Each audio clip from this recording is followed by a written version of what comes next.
Why are there not more people talking about Menes, the visionary who united ancient Egypt? Menes, a name that should echo through the annals of history, yet remains a whisper in the grand narrative of human civilization.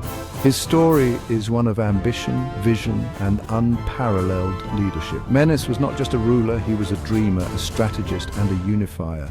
His legacy is the foundation upon which one of the greatest civilizations in human history was built. Let's dive into a tale that shaped history. A tale that begins with the Nile, the lifeblood of Egypt, a river that has witnessed the rise and fall of empires.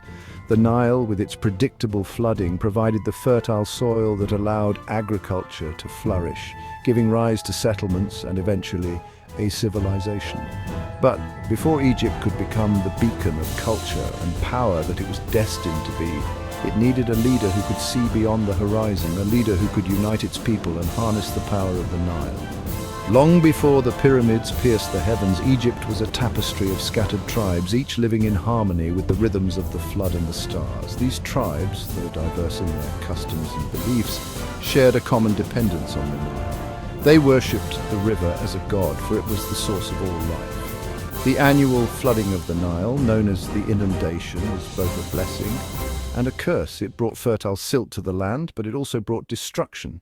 The tribes learned to live with this duality, developing a deep respect for the natural world and its cycles. A spark of destiny awaited, a leader named Menes, whose heart burned with the dream of a united people. Menes, also known as Nahma in some historical texts, was a visionary. He saw the potential for greatness in the land of Egypt, but he also saw the divisions that held it back. The tribes of Upper and Lower Egypt were often at odds, their rivalries preventing any form of lasting unity. Menes knew that to achieve his dream, he would need to bring these tribes together under one banner.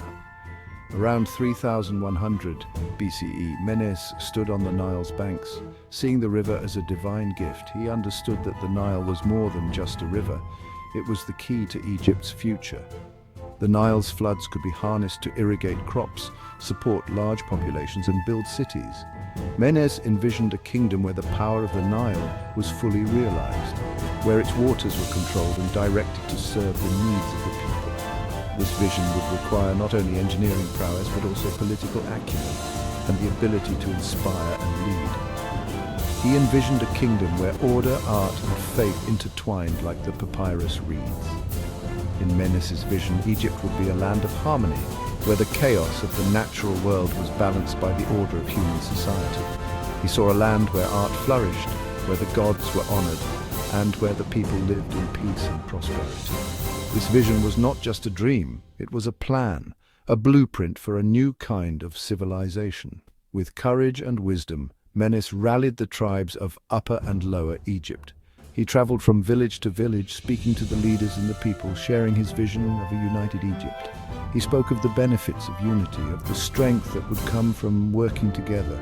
He promised a future where the Nile's floods were controlled, where the land was fertile and prosperous, and where the people lived in harmony. His charisma and conviction won over many, and slowly the tribes began to see the wisdom in his words. He spoke of Ma'at, the sacred balance, and promised a realm of justice and harmony. Ma'at was the ancient Egyptian concept of truth, balance, order, harmony, law, morality, and justice. It was the foundation of Egyptian society and religion. Menes used the concept of Ma'at to appeal to the people's sense of justice and order. He promised that under his rule, Egypt would be a land where Ma'at prevailed, where the gods were honored and where the people lived in peace and prosperity. In a bold act of unity, he merged the two lands, donning the double crown of red and white. The double crown, known as the Pshent, symbolized the unification of Upper and Lower Egypt. The red crown represented Lower Egypt, while the white crown represented Upper Egypt. By wearing the double crown, Menes declared himself the ruler of a united Egypt. This act was not just symbolic, it was a declaration of a new era, an era of unity and strength.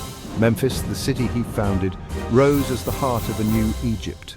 Located strategically at the junction of Upper and Lower Egypt, Memphis became the political and cultural center of the new kingdom. It was a city of grand temples, bustling markets, and magnificent palaces. Under Menes's leadership, Memphis grew rapidly, attracting people from all over Egypt. It became a symbol of the new era, a testament to what could be achieved through unity and vision. Inspired by Menes's vision, the people harnessed the Nile's floods, transforming villages into bustling towns and raising the first temples to Ra, the sun god. The people of Egypt, inspired by Menes's vision, began to see the Nile not just as a river, but as a source of endless possibilities. They developed sophisticated irrigation systems to control the floods, turning arid land into fertile fields. They built towns and cities, each one a testament to their ingenuity and determination. They raised temples to honor their gods, particularly Ra, the sun god, who was believed to be the source of all life.